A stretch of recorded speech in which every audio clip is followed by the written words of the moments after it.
బులెటిన్లో breaking news చూస్తున్నాం. భద్రాచలంలో గోదావరి ఉధృతంగా ప్రవహిస్తోంది. గంట గంటకు వరద ఉధృతి పెరుగుతోంది. ఇప్పటికే వరద నీరు 48 అడుగులకు చేరింది. దీంతో అధికారులు రెండో ప్రమాద హెచ్చరికను జారీ చేశారు.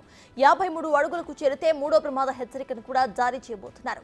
ఇప్పటికే ముంపు గ్రామాల ప్రజలను పునరావాస కేంద్రాలకు తరలించారు అధికారులు. ప్రస్తుతం దిగువకు 11,44,645 క్యూసెక్కుల నీటిని విడుదల చేస్తున్నారు.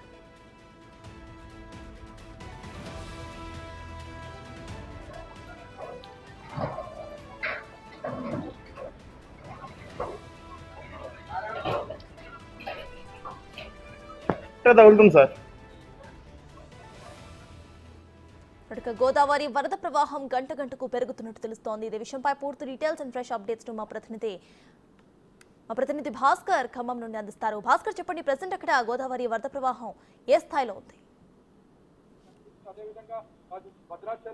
ఇప్పటికే భద్రాచలం మొత్తం ఉగ్రూపం దాస్తుందని చెప్పుకోవచ్చు. కాసేపటి క్రితం రెండో ప్రమాద హెచ్చరికలు సైతం కూడా జారీ చేశారు జిల్లా కలెక్టర్ వితేష్ పాటిల్. అయితే మొత్తానికైతే మాత్రం ఈ యొక్క అంటే పై ఎత్తుగా ఒకవైపున తాల్పిరి ప్రాజెక్టుకు వరద పోటీ ఎక్కువైన నేపథ్యంలోనూ అక్కడ నుంచి కూడా ఒక్కసారిగా ఎంత అయితే అవుట్లో ఉందో ఆ మొత్తానికైతే అదే రకంగా వచ్చి నీరు వచ్చినట్టుగా కింద దిగువ ప్రాంతానికి వదిలిస్తున్నారు అధికారులు. మొత్తానికైతే ఆ ఎఫెక్ట్ అంతా కూడా గోదావరిపై పడింది. అయితే ఇప్పుడు ఉదయం నుంచి కూడా అక్కడ తాలిపేరుకి సంబంధించినటువంటి విషయం చూసుకుంటే ఉదయం వరకు కూడా 1,00,000 వరకు క్యూసెక్కుల నీరు వరకు కూడా ఇంట్లో ఉన్నటువంటి నేపథ్యంలో ఇప్పుడు ఉదయం నుంచి క్రమేపీ తగ్గుతూ సుమారు కేవలం ఒక 50,000 క్యూసెక్కుల నీరు వరకు మాత్రమే గోదావరికి వరద పుట్టొస్తున్నట్టుగా అధికారులు చెప్తున్న నేపథ్యం అవుతుంది. మరోవైపు మాత్రం ఇప్పటికే అదే ఒక పేరూరు కావచ్చు, మరోవైపున పై ఎత్తు భాగంలో ఉన్నటువంటి పరిసర ప్రాంతాల్లో ఉన్నటువంటి వరంగల్, కాళేశ్వరం, మేడిగడ్డ, అన్నారం బ్యారేజ్ సంబంధించినటువంటి వరద ఉధృతి ఎక్కువైన నేపథ్యంలో ఆ వరద కూడా మరలా గోదావరి మీద ఎఫెక్ట్ పడిన నేపథ్యంలోనూ మొత్తానికైతే మాత్రం అధికారులు ఇంకాస్త అంటే మూడో ప్రమాద హెచ్చరిక కూడా జారీ చేసే అవకాశం ఉంటుందని చెప్పని సిడబ్ల్యూసీ అధికారులు పేర్కొన్న నేపథ్యం అయితే ఉంది సర్తాజ్. అయితే మొత్తానికైతే మాత్రం ఇప్పటికే గోదావరి మనం చూసుకోవచ్చు. గోదావరి కరకట్ట సమీపంలో మనం ఇప్పుడున్నాం. గోదావరి దగ్గర ఉన్నటువంటి ఈ స్నానాల ఘాట్ దగ్గర మనం ఇప్పుడు చాలా కరెంటు స్తంభాలు కూడా చూసుకోవచ్చు. కరెంటు స్తంభాలు అవతలకి ఇంకా 4-5 అడుగుల దూరంలోనే అక్కడ స్నానఘట్టాలు ఉండేది. అవన్నీ కూడా టోటల్ నేల మునిగిపోయిన నేపథ్యం అయితే జల దిగ్బంధంలో చిక్కుకున్న నేపథ్యం ఉంది. ఇప్పుడు కరెంటు స్తంభాలకి సమీపంగా ఇంకా ఆ పైకి మించి గోదావరి వరద ఉధృతి ఉంటుందని చెప్పి అధికారులు అంచనా వేస్తున్న నేపథ్యం అవుతుంది. అదే కరకట్ట గతంలో 2022లో వచ్చినటువంటి వరద ఉధృతి వల్ల అప్పుడు 71 అడుగుల పైకి వచ్చిన నేపథ్యంలోనూ పరిసర ప్రాంతాల్లో కరకట్ట సమీపంలో ఉన్నటువంటి సుభాష్ నగర్, అయ్యప్ప కాలనీ, తర్వాత కొత్త కాలనీతో పాటు వివిధ రకాలుగా ఉన్నట్టు లోతట్టు ప్రాంతాలన్నీ కూడా జలదిగ్బంధాలు చిక్కున్న నేపథ్యంలోనూ ఇప్పుడు ఈసారి మాత్రం అంటే ఆ పరిధిలో స్లూయిజ్ వల్ల కూడా బ్యాక్ వాటర్ ఎక్కువ గోదావరిలో వచ్చిన వాటర్ మొత్తం కూడా ఈ యొక్క డౌన్ ప్రాంతం ఉన్నటువంటి స్లూయిజ్ ద్వారా మళ్ళీ భద్రాచలంలోకి వచ్చిన నేపథ్యం ఉండేది. అయితే ఇప్పుడు అవన్నీ కూడా ఇప్పుడు ఉన్నటువంటి జిల్లా కలెక్టర్ అదే రాష్ట్ర ప్రభుత్వం యొక్క ఆదేశానుసారం మొత్తాన్ని కూడా ముందస్తుగానే చర్యలు చేపట్టేసి బాహుబలి మోటార్లతోటి స్లూయిజ్ మొత్తం కూడా క్లోజ్ చేసి పడేసి మొత్తానికైతే మాత్రం భద్రాచలం లోతట్టు పరిసరాలు రామాలయం పరిసర ప్రాంతాల్లో ఉన్నటువంటి వరద నీటి మొత్తాన్ని కూడా పంపింగ్ చేస్తా అంటే ప్రత్యేక మోటార్ల సహాయంతో గోదావరిలోకి పంపింగ్ చేసిన నేపథ్యం అయితే ఉంది. మనం చూసుకోవచ్చు చాలా వరకు కూడా. అయితే ఇప్పటికే ఈ ప్రాంతం ఇలా ఉంటే కనుక మరోవైపున మాత్రం ఒకవైపున శబరి నది కూడా శాంతించిందని చెప్పుకోవచ్చు. ఛత్తీస్గఢ్ రాష్ట్రంలో కురుస్తున్నటువంటి వర్షాల వల్ల కూడా శబరి నది మాత్రం చాలా వరకు కూడా అంటే ఉదయం వరకు కూడా 50 అడుగులు పైగా ఉన్నటువంటి శబరి నది ఉధృతి క్రమేపీ తగ్గుతూ ఇప్పటి వరకు అయితే 43 అడుగుల వరకు వచ్చిందని చెప్పి అధికారులు చెప్తున్న నేపథ్యం అవుతుంది. అయితే ఒకవేళ శబరి నది కనుక అత్యధికంగా వరదపోటు ఉంటే కనుక ఈ యొక్క గోదావరికి కూడా ఇంకా వరదపోటు పెరిగే అవకాశం ఉండేది. ఎందుకంటే ఆ దిగువ ప్రాంతంలో ఉండటం వల్ల ఆ నీరు దీనికి పోటేసేది ఉండేది. కానీ ఇప్పుడు అలాంటిది ఏం లేకపోవడంతో వచ్చే నీరు వచ్చినట్టుగా కింది స్థాయి సముద్రంలోకి దిగువ ప్రాంతానికి వెళ్ళిపోతున్న నేపథ్యం అయితే ఉంది. మొత్తానికి 11 లక్షల క్యూసెక్కుల నీరు మొత్తం కూడా గోదావరిలోకి వెళ్ళిపోతుంది అంటే సముద్రంకి వెళ్తున్న నేపథ్యం అయితే ఉంది. అయితే ఏది ఏమైనా ఇప్పటి వరకు అయితే మాత్రం ఎలాంటి విపత్తులు వచ్చినా సరే 53 అడుగులు కానీ 50 అడుగులు వచ్చినా సరే గోదావరి పట్టణంలో అంటే భద్రాచలం పట్టణానికి మాత్రం ఎలాంటి ఆస్తి నష్టం జరగకుండా ఉండే విధంగా అధికారులు మాత్రం చర్యలు చేపట్టారని చెప్పుకోవచ్చు. మొత్తానికైతే మాత్రం గత అనుభవాలు దృష్టి పెట్టుకొని వాళ్ళంతా కూడా ఉన్నతాధికారులు అదేవిధంగా మంత్రుల యొక్క సహచార సిబ్బంది యొక్క సలహా మేరకు వరద ఉధృతిని తగ్గించే అంటే వరద నుంచి తట్టుకునే విధంగా ప్రత్యేక ప్రణాళిక రూపొందించుకుంటున్న నేపథ్యం అయితే ఉంది. అయితే మరోవైపు మాత్రం 43 గ్రామాలు ఎఫెక్టెడ్ ఏరియాగా గుర్తించారు. ఒక 3 మండలాల్లో ఒకవైపు దుమ్మగూడ మండలం, చెర్ల మండలం, బురగపాడు మండలంతో పాటు అశ్వాపురం మండలం ఈ 4 మండలాలకు సంబంధించినటువంటి ఈ యొక్క మొత్తం 43 ఎఫెక్టెడ్ గ్రామాలను గుర్తించినటువంటి అధికారులు వాళ్ళందరూ కూడా పునరావాస కేంద్రాలు తరలించేందుకు కూడా సిద్ధం ఉన్నారు. ఒకవేళ వరద ఇంకా ఉధృతి పెరుగుతున్న నేపథ్యంలో వాళ్ళందరికీ కూడా ఎలాంటి ఇబ్బంది లేదు కాకుండా వాళ్ళకి ప్రత్యేక భోజన సదుపాయాలు కూడా ఏర్పాటు చేసిన నేపథ్యం అయితే ఉంది. మరోవైపు మాత్రం విద్యుత్ శాఖ అధికారులు కూడా లోతట్టు ప్రాంతాలకు మొత్తం కాదు ఇప్పటికే విద్యుత్ సరఫరా మొత్తం నిలిపేసిన నేపథ్యం ఉంది. అది కొన్ని ఒక చెర్ల అది వెంకటాపురం వాజేడు సమీప ప్రాంతాల్లో కూడా రాకపోకలు బంద్ అని. మరోవైపు మాత్రం ఛత్తీస్గఢ్ వెళ్ళేటువంటి ఛత్తీస్ అదే ఒరిస్సా పరిసర ప్రాంతాలకు వెళ్ళేటువంటి రహదారులు మొత్తం కూడా జలదిగ్బంధం కావడంతో అధికారులు మొత్తం కూడా ఒక్కసారిగా వాటిని క్లోజ్ చేసిన నేపథ్యం అయితే ఉంది. అయితే మొత్తానికైతే మాత్రం ఎక్కడైతే లోతట్టు ప్రాంతాలు ఉన్నాయో ఆ ప్రాంతాలు అన్ని కూడా ఇప్పటికే పోలీసులు తమ ఆధీనంలో తీసుకొని ఒక రహదారులు మొత్తం కూడా రాకపోకలు నిలిపేసిన నేపథ్యం అయితే ఉంది.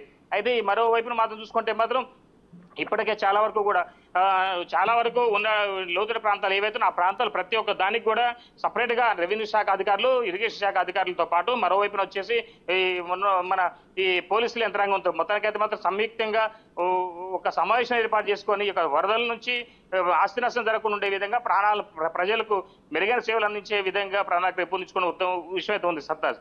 అయితే ఇప్పటికే గోదావరి మాత్రం ఇప్పటివరకైతే 48 అడుగులు పైగా దాటిన నేపథ్యంలోనూ రైట్ వరకు అయితే మాత్రం 53 అడుగుల వరకు వచ్చిందని చెప్పి సిడబ్ల్యూసీ అధికారులు చెప్తున్న నేపథ్యం అయితే ఉంది. కానీ మరి అంటే పై ఎత్తున అంటే ఒక కాళేశ్వరం కావచ్చు, వరంగల్ అంటే మేడిగడ్డ, లక్ష్మీ బ్యారేజీ అది మిగతా ప్రాంతాల్లో ఉన్నట్టు ఆ ఫ్లోట్ మొత్తం కూడా గోదావరికి ఎఫెక్ట్ గా ఉన్న నేపథ్యంలోనూ ఈ ఒకవేళ గోదావరి కాలిపేరు నది శాంతించినా కానీ పై ఎత్తు నుంచి వచ్చిన వరద మొత్తం కూడా ఈ యొక్క గోదావరి మీద ఎఫెక్ట్ పడటంతో మరలా ఇది 53 అడుగులు పైగా చేరే అవకాశం ఉంటుందని చెప్పి అధికారులు చెప్తున్న నేపథ్యం ఉంది సర్తాజ్. అటు లోతట్టు ప్రాంతాల్లోనూ కొంతమంది బాధితులను అయితే ఇప్పటి వరకు పునరావాస కేంద్రాలకు తరలించినట్టు తెలుస్తోంది. ప్రజెంట్ ఆ పూర్తి విలేజెస్ అన్ని కూడా అటు ఇది చేశారా, అందరూ కూడా వెళ్ళిపోయారా, లేకపోతే ఇంకా అక్కడ జనాలు ఉన్నారా? ప్రజెంట్ అధికారులు ఎటువంటి చర్యలు తీసుకుంటున్నారు?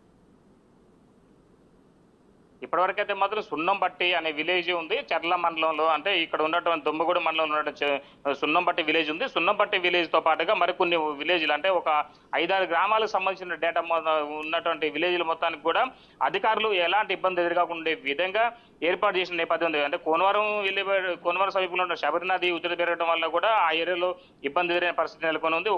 ఒకవైపు వచ్చేసి దుమ్మగూడెం పరిధిలో ఉన్నటువంటి సీతమ్మ సాగర్ కూడా వాటి పర్ణశాల వద్ద కూడా భారీగా వరద నీరు వచ్చి చేరింది. దాంతోపాటు ఆ ప్రాంతంలో కూడా మొత్తం కూడా ఇబ్బందికర పరిస్థితులు ఎదురవుతున్న నేపథ్యంలో అక్కడ కూడా ఉన్న ప్రజలందరూ కూడా వాళ్ళని మెరుగైన ప్రదేశం తరలించిన నేపథ్యం అయితే ఉన్నది. మరోవైపు చూసుకుంటే మాత్రం లోతట్టు ప్రాంతాలు ఉన్నటువంటి ఈ సున్నంబట్టితో పాటు మరికొన్ని గ్రామాలు ఉన్న 4-5 గ్రామాలు ముందు ఎఫెక్టెడ్గా ఉన్నాయి. కిష్టారంతో పాటు బత్తెనపల్లి, కొరుకుపాటుతో పాటు పలు గ్రామాలకు సంబంధించినటువంటి గ్రామాల్లో ఉన్న ప్రజలందరూ కూడా బాహ్య ప్రపంచాలకు సంబంధం దిగిపోవడంతో ఇబ్బంది పడుతున్న నేపథ్యంలో వాళ్ళందరూ కూడా సురక్షిత ప్రాంతాలు తరలించారు. గోంపల్లి మధ్య ఉన్నటువంటి ఈతవాగు లో లెవెల్లో మొత్తానికి రోడ్డు మీద ఇప్పటికీ 3 అడుగులు మించి వరద నీరు ప్రవహిస్తున్న నేపథ్యం అయితే ఉంది. అయితే ఐగూడెం సమీపాన్ని ఎక్కువగా ఈ యొక్క వరద నీరు ఎక్కువ చేస్తుందని చెప్పుకోవచ్చు. మరి చింతకుంట, గోంపల్లి, మొగలపల్లి గ్రామాల్లో కూడా అత్యధికంగా ఊర్లన్నీ కూడా జలమయం అయిపోయినాయి అని చెప్పుకోవచ్చు సర్తాజ్. అయితే ఈ యొక్క చర్ల మండలంలో ఏకదాటిగా 3 రోజుల నుంచి కురుస్తున్న ఈ వర్షాల పైగా ఈ యొక్క ఆ ఏరియాలో ఉన్నటువంటి పలు గ్రామాలు మొత్తం కూడా ఒక నదిలా ప్రవహించడంతో చింతకుంట, గోంపల్లి, మొగలపల్లి గ్రామాలకు ఎక్కువ రాకపోకలు గత 3 రోజుల నుంచి నిలిపేసిన నేపథ్యం అయితే ఉన్నది. మరోవైపు నుంచి సున్నంబట్టి, బైరాగులపాడు, కేలక్ష్మీపురం, పెద్దనల్లబెల్లి గ్రామాలకు రాకపోకలు పూర్తిగా నిలిపేశారు. మరోవైపున మాత్రం ఛత్తీస్గఢ్ సమీపంలో చెట్టి టు వరిసా ప్రధాన రహదారులన్నీ కూడా జలదిగ్బంధం కావడంతో ఆ ప్రాంతాలంతా కూడా మూసేసిన నేపథ్యం ఉంది. అయితే ఏదైతే ఇప్పుడు ఈ దుమ్మగూడెం పరిసర ప్రాంతాల్లో ఉన్నటువంటి పలు గ్రామాలు ఉన్నాయో ఆ గ్రామాలకు సంబంధించినటువంటి ఈ ప్రజలకు ఎలాంటి ఇబ్బంది కలగకుండా ఉండే విధంగా ఉన్న ఉన్నతాధికారులు మొత్తానికైతే తక్షణమే ఎప్పటికప్పుడు సమీక్షలు జరుపుకుంటూ సరైన ఏర్పాట్లు చేస్తున్న నేపథ్యం అయితే ఉంది. ఒకవేళ గోదావరి వల్ల ఎఫెక్ట్ వల్ల లోతట్టు ప్రాంతాలు ఇంకా పెరిగే అవకాశం 43 గ్రామాలుగా గుర్తించిన నేపథ్యంలోనూ ఈ 43 గ్రామాలకు సంబంధించి ఎక్కడ ఇప్పటికే 9 పునరావాస కేంద్రాలు ఏర్పాటు చేయడం కూడా జరిగింది. మరోవైపున భద్రాచలంలో కూడా ఇక్కడ ఉన్నటువంటి పలు కాంప్లెక్స్లలో అంటే అన్నదాన సత్రాలు కావచ్చు, విస్తా కాంప్లెక్స్ కావచ్చు, పలు ప్రాంతాల్లో కూడా మొత్తానికైతే మాత్రం పునరావాస కేంద్రాలు ఏర్పాటు చేశారు. మరోవైపు మాత్రం ఎన్డీఆర్ఎఫ్, డిఆర్ఎఫ్ సిబ్బందితో పాటుగా గజయితగాలతో పాటుగా మరో స్టీమర్లు కూడా ఏర్పాటు చేసిన నేపథ్యం అయితే ఉంది. ఎలాంటి విపత్తు వచ్చేస్తారో వాటిని ఎదుర్కొని సిద్ధంగా ఉందనేది అధికారులు చెప్తున్న నేపథ్యం అయితే ఉంది Sartaj. Right, thank you Bhaskar.